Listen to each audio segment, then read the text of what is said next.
School going लड़कियां हैं उसमें पीरियड्स जो है वो बहुत जल्दी शुरू हो गए हैं। 10 साल की बच्ची को पीरियड्स आ जाते हैं। उनको ये पता ही नहीं रहता है कि मतलब क्या चीज़ है ये। लेकिन कुछ लड़कियां पीरियड्स को छुपा के रखती हैं। उनको लगता है कि ये मतलब मेरे अंदर कोई बड़ी बीमारी है शायद। पीरियड्स कम आने लग जाते हैं 25 साल की एज में, 30 साल की एज में। जो फीमेल्स हैं उनके अंदर जो मेल वाले हार्मोन है वो ज़्यादा बढ़ जाते हैं। हर तीसरी लड़की को पीसीओडी की समस्या हो जाती है।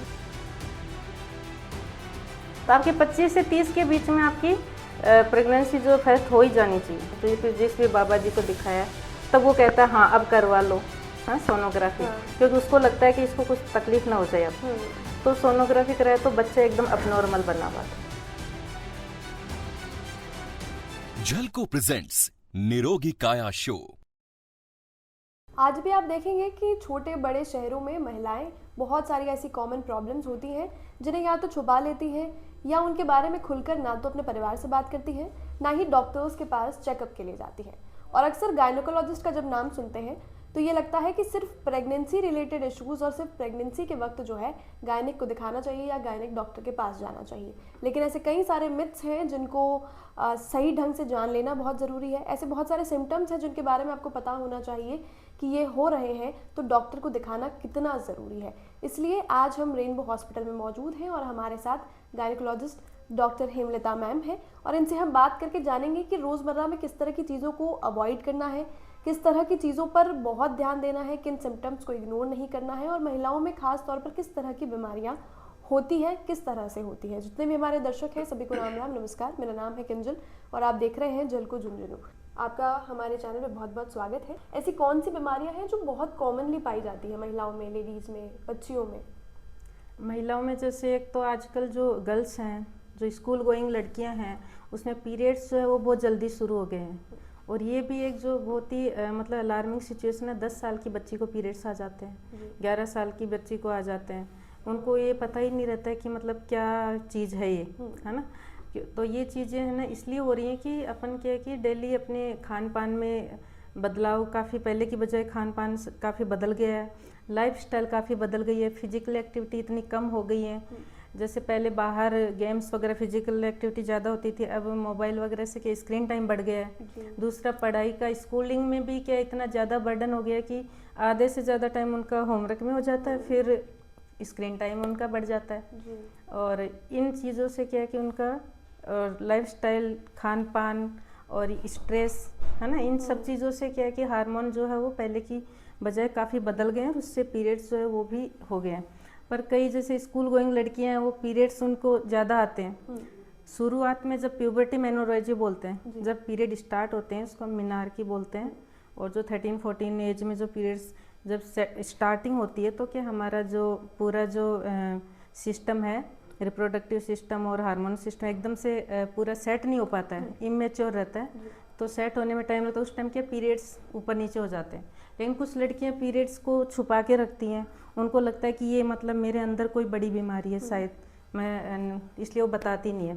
फिर जब उसको बहुत ज़्यादा वीकनेस आ जाती है, चक्कर आते हैं, तब वो बताती हैं। तो इस चीज़ का क्या है, मैं स्कूल में भी बच्चियों को, टीचर्स को क्या कि ये चीज़ें फ्रेंकली डिस्कस होनी चाहिए ताकि वो बता सके टीचर को अपने को, ताकि टाइमली उनका मैनेजमेंट हो जाए। जी, किस तरह के कॉमन डिजीजेस तो नहीं कहेंगे हम, किस तरह की कॉमन प्रॉब्लम्स हैं जो महिलाओं में देखी जाती है लेकिन क्योंकि बात नहीं कर पाती खुल के, ना परिवार में ना डॉक्टर से, इसलिए वो उन चीज़ों को अवॉइड कर देती है। ऐसी क्या कॉमन सिम्टम्स हैं जिन्हें अवॉइड बिल्कुल नहीं करना चाहिए? क्या महिलाओं की जो कॉमन समस्या है, सफ़ेद पानी की समस्या है। एक यूरिन में इन्फेक्शन महिलाओं को बहुत बार बार होता रहता है। और उनको जो वीकनेस रहती है, पर वो इतना काम का बर्डन है कि वो अपनी इतना ओपनली बताती नहीं है। पीरियड्स ज़्यादा आते हैं उसकी वजह से उनमें धीरे धीरे खून की भी कमी हो जाती है। बच्चे करते हैं, बच्चों को 2-3 साल तक दूध पिलाती हैं। कैल्शियम की कमी हो जाती है। 30 साल की एज के बाद महिलाओं में वैसे कैल्शियम ले हो जाता है। कैल्शियम की जो लेवल है वो कम होने लग जाता है। हड्डियाँ उससे भी कमज़ोर हो जाती हैं। लेकिन वो अपने खान पान में इतना ध्यान रखती नहीं है। उनको जेंट्स को ज़्यादा, जबकि महिलाओं को कैल्शियम वगैरह की ज़्यादा ज़रूरत है, मिल्क वगैरह की ज़्यादा ज़रूरत है। वो बच्चे को कर रही है, वो बच्चे को ब्रेस्ट फीड करा रही है। जब करेगी वो पुरुष को ज़्यादा घर में देखा जाता है कि पुरुष को ज़्यादा खाना अच्छा दे रहे हैं, पुरुष को ज़्यादा दूध पिला रहे हैं, ऐसे ना, जबकि उस महिला को भी ज़रूरत है। तो ये हमें समाज में चीज़ें समझनी बहुत ज़रूरी है। मैम, मेंटल स्ट्रेस का कितना फर्क बॉडी पर पड़ता है? मेंटल स्ट्रेस का बहुत ही ज़्यादा पड़ रहा है आजकल। जैसे हम देख रहे हैं कि पेशेंटों में पीरियड्स की समस्या बहुत ही ज़्यादा हो रही है। पीरियड्स कम आने लग जाते हैं 25 साल की एज में, 30 साल की एज में, 2 महीने 3 महीने से डिले होने लग गए।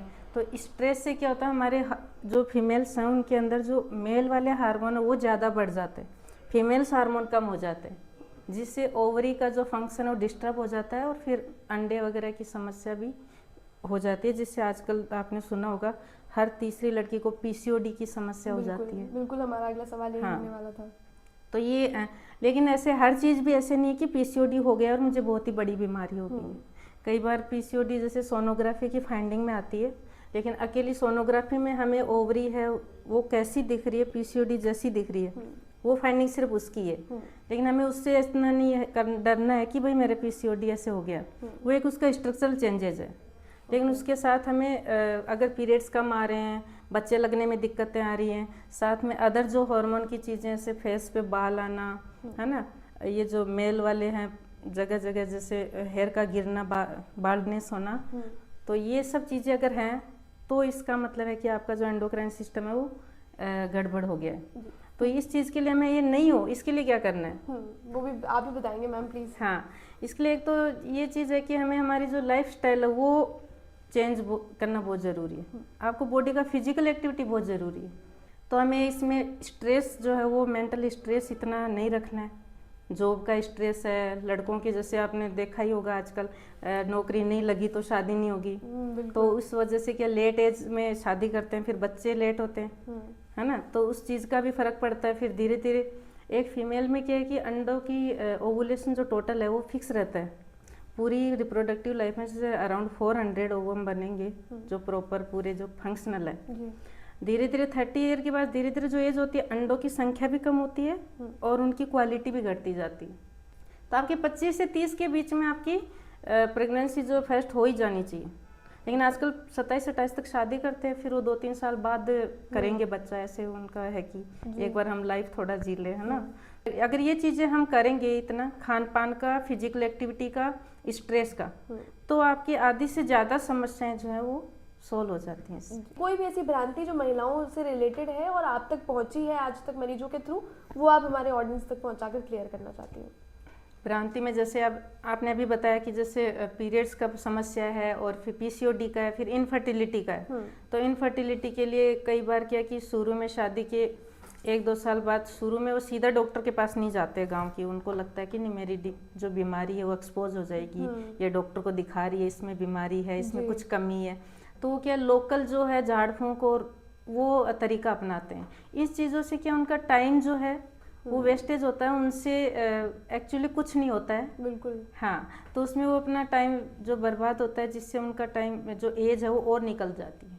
हमें क्या भगवान में बिलीव रखना है, एक उससे क्या हमें एक उम्मीद मिलती है कि हमारे ये अच्छा हो जाएगा। लेकिन हमें ब्लाइंडली अंधविश्वास नहीं करना है किसी चीज़ में, है ना।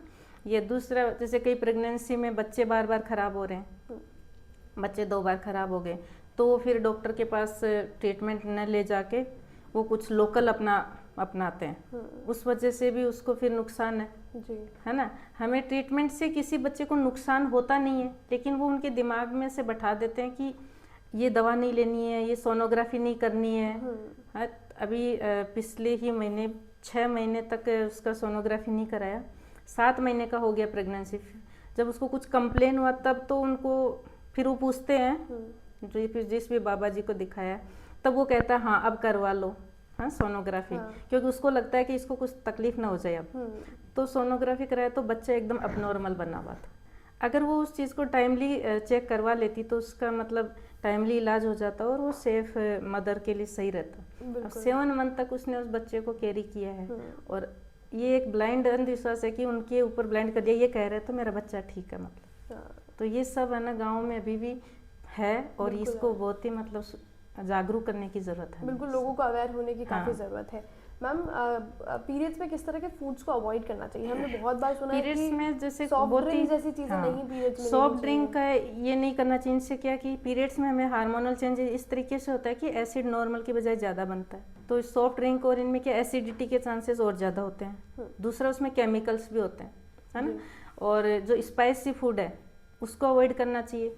हमें रिलैक्स रहना चाहिए, बहुत ज़्यादा पीरियड्स टाइम में एक्टिविटी, फिजिकल एक्टिविटी कम से कम रखनी है, और स्पाइसी गर्म खाना ये नहीं करना है। सॉफ्ट ड्रिंक, जंक फूड ये पीरियड्स टाइम में बिल्कुल नहीं करना है। क्रैम्प्स के लिए क्या कुछ कर सकते हैं? क्या घर पे ऐसी कोई चीजें हैं, कुछ पीरियड्स ऐसी टाइम home में जो remedies क्रैम्प्स हैं? आते हैं जी घर पे हमें एक तो अगर हम जैसे सलाद और सब्जी में मसाला ये सब कम रखेंगे तो हमें क्रैम्प्स कम आएंगे। दूसरा घर पे हम जैसे हॉट वाटर बाथ जो होता है, वाटर वो बोतल भी आती है, हॉट कंप्रेस बोलते हैं इनको ना, हॉट कंप्रेस कर सकते हैं कमर पे, पेट पे, तो उससे भी काफ़ी रिलीफ मिलती है ना। फिर भी अगर कुछ लड़कियां हैं जिनको पीरियड्स टाइम में बहुत ही ज़्यादा पेन होता है, तो ये कोई अबनॉर्मल नहीं है, किसी को ज़्यादा भी हो सकता है। अब बहुत ही ज़्यादा ऐसा नहीं है तो आप जैसे पेन किलर एक ले सकते हो ऐसे महीने में, उससे कोई नुकसान नहीं है। कुछ पेन सोचते हैं कि दवाइयाँ लेंगे तो कुछ नुकसान होगा ना, लेकिन अपन लोकल जैसे स्पाइसी फूड नहीं खाएं, रेस्ट करें, है ना, और हॉट कंप्रेस करें, इनसे रिलीफ काफ़ी हद तक मिल जाता है, तो हमें मेडिसिन की ज़रूरत नहीं है। फिर भी कुछ पेशेंट होते हैं बहुत ही ज़्यादा होता है तो आप एक मेडिसिन ऐसे ले सकते हैं पेन के लिए, उससे कोई नुकसान नहीं है। मैम एक सवाल आखिरी इंटरव्यू का, ये कि गायनेक डॉक्टर से लोग इतना डरते क्यों हैं? उनके पास जाने में बड़ा झिझक रहती है आज भी लोगों में। वो उन्हें लगता है कि गायनेक के पास जाने से और बीमारियां बढ़ जाती है या और कुछ। हाँ, उनको लगता है कि गायनेक के पास जाएंगे तो बीमारियां ऐसे है नहीं इनमें, ऐसे बीमारी बता देंगे या फिर इतनी सारी मेडिसिन लिख देंगे, है ना, या फिर कोई ऑपरेशन की ज़रूरत नहीं है लेकिन ऑपरेशन बता देंगे, हम लोकल इलाज भी तो कर सकते हैं। या आयुर्वेद का ट्रीटमेंट भी ले सकते हैं। लेकिन ऐसे डॉक्टर अननेसेसरी नहीं बताते हैं आपको कुछ और भी। कई बार क्या है कि डॉक्टर से मिलते हैं तो आपको कई बार खुद को पता नहीं रहता है कि मेरे ये तकलीफ है, लेकिन जब आप डॉक्टर पूछते हैं आपसे तो पता चल जाता है। तो आपको डॉक्टर से डरना बिल्कुल नहीं है और कुछ चीज़ भी छुपाना भी नहीं है ना, क्योंकि और वो दिन में 20-25 पेशेंट देखते हैं, तो उस पेशेंट को लगता है कि मेरी ये दिक्कत मैं डॉक्टर को बता दूंगी तो डॉक्टर क्या सोचेगा। डॉक्टर ऐसे उसको भाई उसके लिए वो एक डिजीज़ है, उसको इलाज देखना है, वो नेक्स्ट पेशेंट आ गया, उसको उसके बारे में ऐसे नहीं इतना नोटिस होता है कि मेरे वो पेशेंट आई थी या मैं उसको बताऊँ, है ना, इतना नहीं होता है। तो डॉक्टर ये सब नहीं करते हैं कि तो आपको खुल के अपनी तकलीफ डॉक्टर को बता सकते हो, किसी से वो शेयर नहीं करते हैं। वो जस्ट उस पेशेंट तक ही लिमिट रहते हैं कि मेरे को ये इसको तकलीफ है, इसका मुझे ट्रीटमेंट इसका करना है। जो हमारी डॉक्टर हेमलता मैम थी जो गायनेकोलॉजिस्ट है, उनसे हमने कई सारी बातें करी, कई सारे सवालों के जवाब उन्होंने हमें दिए और कई सारे एडवाइसेस भी जो है इस वीडियो के थ्रू आपको मिली होगी कि किन चीज़ों को अवॉइड करना है, किन चीज़ों को इग्नोर नहीं करना है और डॉक्टर के पास सीधा पहुंचना है, और किस तरह से कहीं भी फेथ रखते हुए, कहीं भी विश्वास रखते हुए इलाज नहीं करना है। एक ट्रस्टेड जगह पर ही आपको जो है अपने ट्रीटमेंट्स या फॉलोअप्स लेने हैं। इस इंटरव्यू के बारे में, इस पूरी बातचीत के बारे में आप जो कुछ भी लिखना चाहें कमेंट सेक्शन में लिख सकते हैं। चैनल को सब्सक्राइब करना ना भूलिए। जल को झुंझुनों के साथ मैं हूं कंजल और कैमरा पर्सन सानिया।